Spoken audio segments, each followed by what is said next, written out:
Okay, here's my homemade laminar flow hood. We have plexiglass, 1/4 inch, all around making a frame. There's some plates I just poured, malt enriched auger for mycelium. They're just drying right now. I don't want too much condensation. As you can see above, I have a lamp hanging. It goes right through the plexiglass and it illuminates the hood quite well. A few other lights around too, lots of lights. It's made out of pine and an ash. Yeah, pine and some light wood. The pre-filter's up here. It's a 2x4 frame on top holding a pre-filter. You can see the filters there. It was obviously my fan was too powerful, so I put a little piece of paper on top, and you can see there's some of the filter exposed, and I just kind of pull back as much as I need or as little as I need to get the right amount of airflow. Again, this back here, hopefully you can see this through the camera, is the cord for the fan. I used a noodle, like a swimming noodle, and it works very well. It's wedged in there very tight. There's the back side. Unfortunately, the ash wood that looks really good is the only two boards you can't really see. You can see it on top, but then the pine with the more knots is the side that's showing. I made it so this frame on the outside can be removed, and in doing so you could pull out the HEPA filter and anything else inside. The fan, the pre-filter is easily changeable just by the duct tape that goes around the border. I decided not to try to over-engineer that like I did with the HEPA filter. Neither one should ever need to be replaced for about 10 years. There's no carpet down here, there's very little stuff to filter.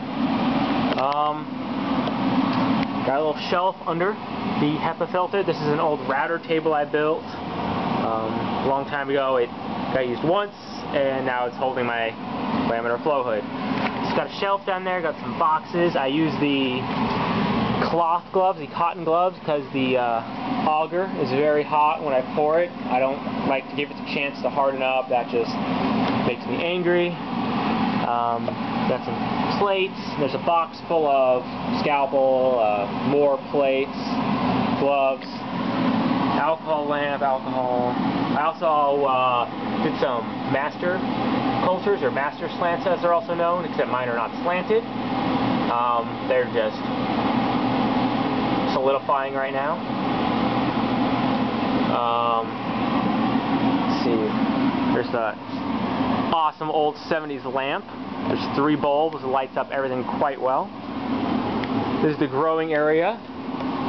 Over here, this is I'll start with going in and out. This is the air that gets blown in. Again, it's a 2x4 frame with the pre-filter, same as the pre-filter as the laminar flow hood, just a different size. Don't need a big one. There's a fan there that goes from the filter to this ducting, and the ducting goes into this tub. This tub has the misters that you find in ponds. I got the biggest one I could find, which is 12 discs in there. I'm going to turn that on here in a sec. Another piece of plexiglass with some plumbing attachments. That way they bolt and seal. They're very solidly put. So nothing grows in the water. I do iodine. For some reason they started doing povidine iodine. I'm assuming it helps with what it's mainly for, is killing germs in minor burns or cuts or scrapes. You just really need iodine. A couple drops. When I first filled this, I put in quite a few drops because there was a lot of water, but every month I'll add a little bit of a couple drops. Alright, so that fan blows into this tub. It swirls with the fog. I will show you that here in a bit. And I'm going to turn on another light. Okay. Then it goes into this hard PVC. It's a 3-inch pipe. It's cemented. Goes up. And then into the growing room. There we go. Here's the growing room.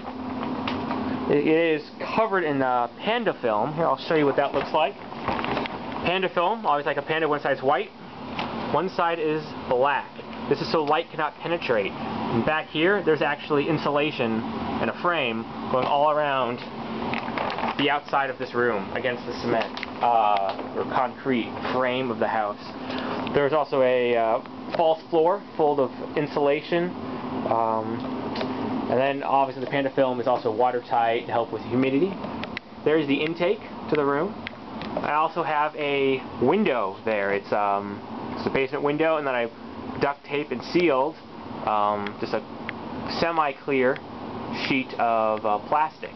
This will help break up the light, so you don't have light beams actually, like as the sun moves, hitting certain spots and drying them out. It kind of just scatters the light through the whole room and makes the room glow just a little bit. I believe that natural sunlight helps in pin set, not just artificial light, or more importantly radiation.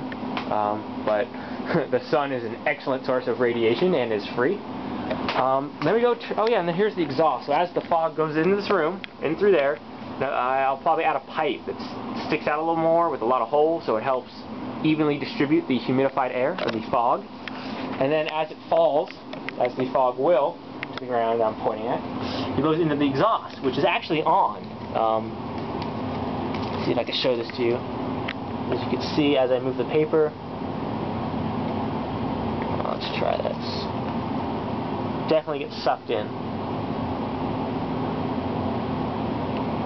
It's a very light pull.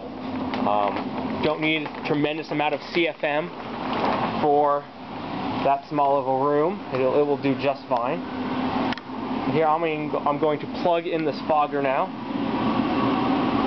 Unfortunately, I have yet to have the laminar flow hood and fogger running at the same time, so I gotta find another outlet here.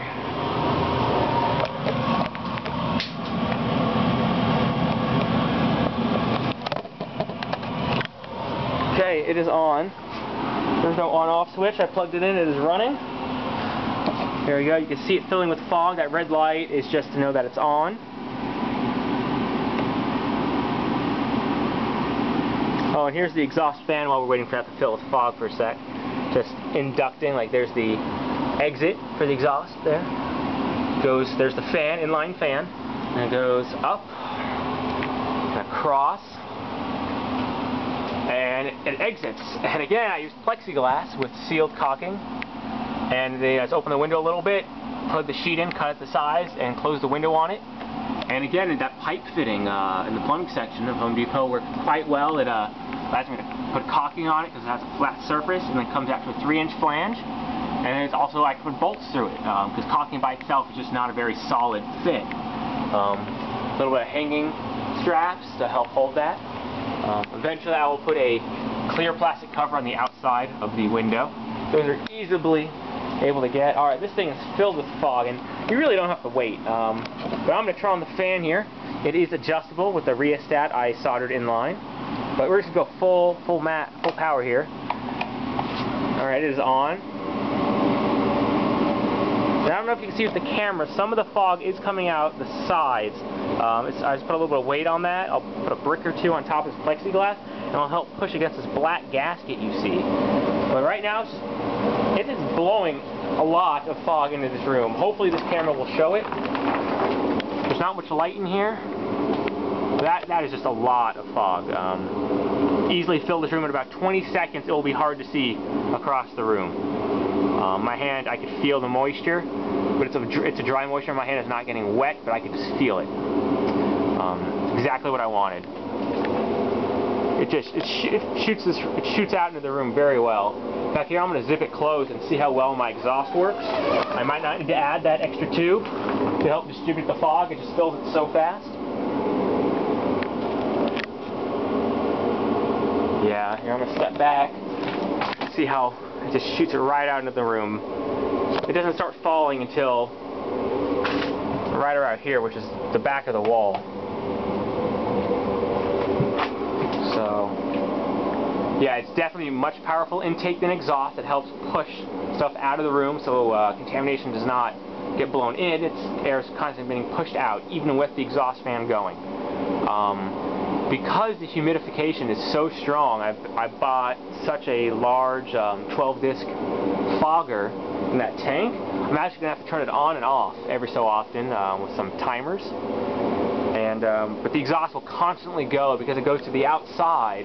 The pressure and temperature differential between the basement and the outside temperature, if that fan was not going, it would easily reverse and blow air into my grow room from the outside, which I definitely do not want. But yeah, this room, I can even tell with breathing it is different with how I breathe just because of the fog itself. But that is great. It is filling with tons of fog, and my only worry is it is too much and it will start to precipitate and form droplets on the ground. It might condense during the winter because the walls will be colder than the center of the room, because I'll obviously have a heater in line with the intake, humidified air.